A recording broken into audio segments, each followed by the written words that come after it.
Is your first instinct to always go right to the pentatonic box whenever you have to solo? Well, if that sounds like you, today I'm going to teach you a way to get out of that pentatonic box and nail any set of chord changes that might get put in front of you. So let's say we're jamming right now over a simple progression in the key of C, okay? And I look at you and I say, okay, it's gonna be your turn to solo. Ready? Start soloing. 1, 2, 3, 4. You're probably, most likely, 99% of guitar players are gonna start with their minor pentatonic scale. And that's totally fine, right? But what I'm gonna teach you today is how to incorporate triads into your solos. And it's very simple. We're only gonna be needing to change a couple of notes here and there. And it's really going to amplify the melodic content of the solo, make it much more memorable and much more lyrical. So just so you can kind of A-B the sound, I'll go through that chord progression, solo on top of it, only using the minor pentatonic scale first, and you'll see it sounds okay, but it doesn't sound very intentional or memorable. The second time through, I'll use more triads, which will outline the chord changes. So let's give it a shot.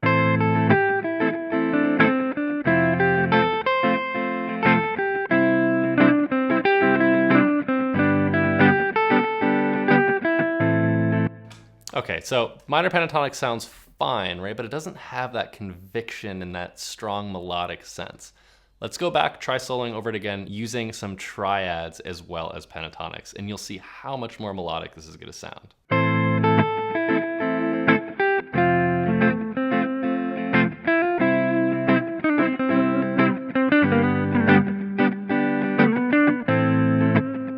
So you can already hear much stronger melodic sense, and you can really sing along, and it really speaks more to the listener. So let's dissect what I was doing there, okay? So let's start with the first chord, and we're gonna try to keep everything contained in our minor pentatonic box as much as possible so that it's a lot easier for you to access these different triads. So our first chord is A minor. Now, instead of using the full triad arpeggio, what I wanna do is I wanna break up these triads into little cells. And each cell is gonna give us the right notes to work with to nail that chord change. If at any point this feels a little bit too over your head or too advanced, specifically with finding your different triad inversions, I recommend checking out my masterclass, Back to Basics. This covers all of your foundational material, triads, triad inversions, arpeggios, seventh chords, major scales. It covers all of that information in extreme detail. It is available on my website, thedonutdoctor.com. The link is right below. I'm gonna try to keep all of my cells on the D, G, and B strings, okay? And the nice thing about this, at least for A minor,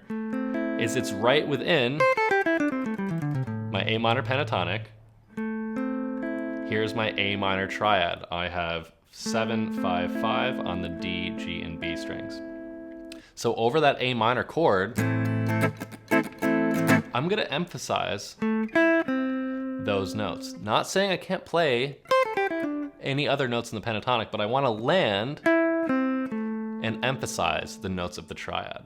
Now the next chord is F, right? Now check this out. Instead of having to go all the way down here, I could play F. I'm gonna add one note. Here's A minor, like we just started with.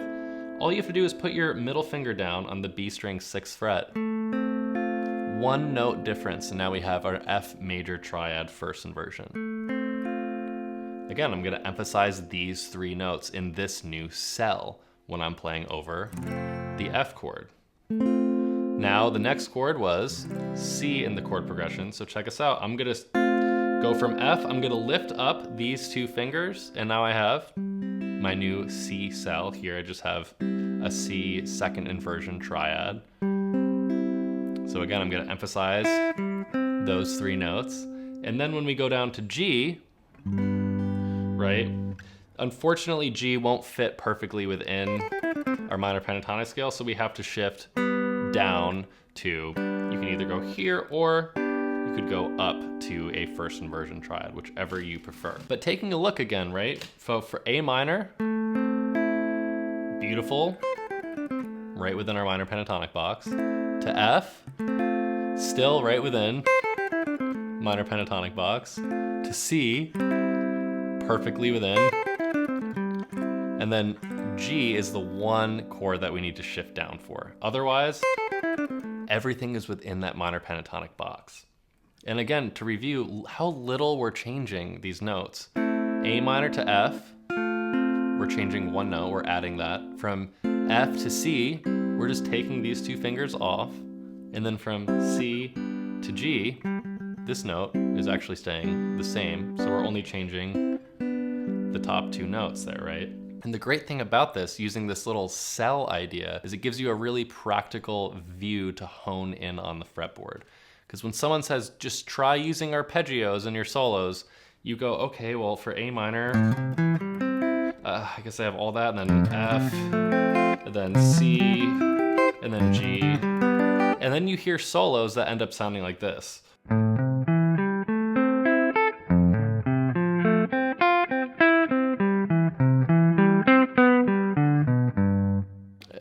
It's not a solo anymore, right? So go through this progression, loop it, try mixing in one or two notes from the triads, ideally landing on one of those notes, and then filling in the rest with licks. So let's play through this same progression again. I will first start by only playing the triad chord tones, very simple. Then I'll start embellishing it a little bit. You can use slides, bends, hammer-ons, pull-offs. And lastly, I'll go through a third time and I will play it using all my pentatonic licks in conjunction with the triad arpeggios. So again, we're gonna start with just the arpeggio first. I'm gonna try to make it as musical as I can.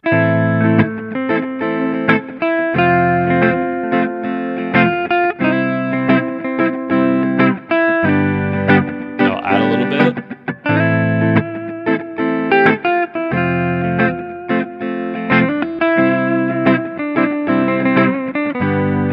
Now we'll add some licks.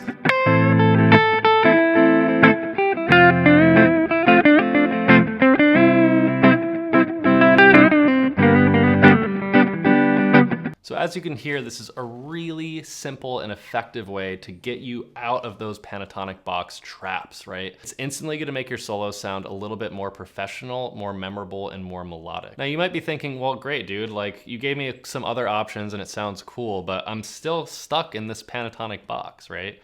Well, here's the good news. If you are hip to all of your triad inversions, you could play through the entire chord progression anywhere on the neck. So maybe I decide to play it up here, right? Here's my C major pentatonic, for example, the relative major. I could play the same progression right here, A minor, F, C to G. There's a whole nother cell, right? Maybe I move it up to a higher string set higher up on the fretboard. So now I'm all the way up here, A minor, F, C, G, right? The point here is you can play it literally anywhere on the neck. It doesn't matter how low or how high up you are. A minor, F, C, G, right? Where else can we do this? Jesus. A minor, F, C, G, right? So you can find that there's dozens of these little cells all over the place.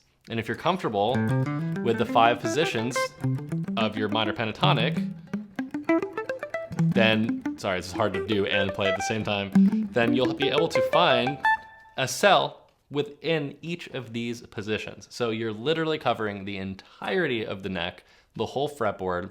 You're gonna sound more badass. You're gonna feel more like artistically fulfilled in a weird way because you're really telling a story now as opposed to just kind of searching for licks and notes that don't really always add up and make sense. And this will become second nature the more you do it. So I recommend just starting in your minor pentatonic box, expanding out, change up the chord progression. If you want to throw in other chords, just change it up, keep it challenging, try different cells on different strings. And again, when I say cells, I just mean, you know, a 3-note zone for your triads to go across these chord progressions.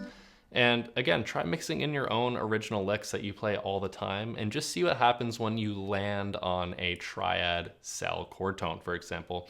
That will really start elevating your solo. Thank you so much for tuning in. If you found this lesson to be useful, please hit that subscribe button. It is a great way to support the channel and keep these videos coming at you. If you're looking for more guided learning pathways and masterclasses, check out my website, thedonutdoctor.com. It's home to over 500 of my guitar lessons, fully structured masterclasses, again, day-by-day learning pathways, practice plans, monthly live streams, and so much more is available there. Thanks again for being here, and I'll see you next time.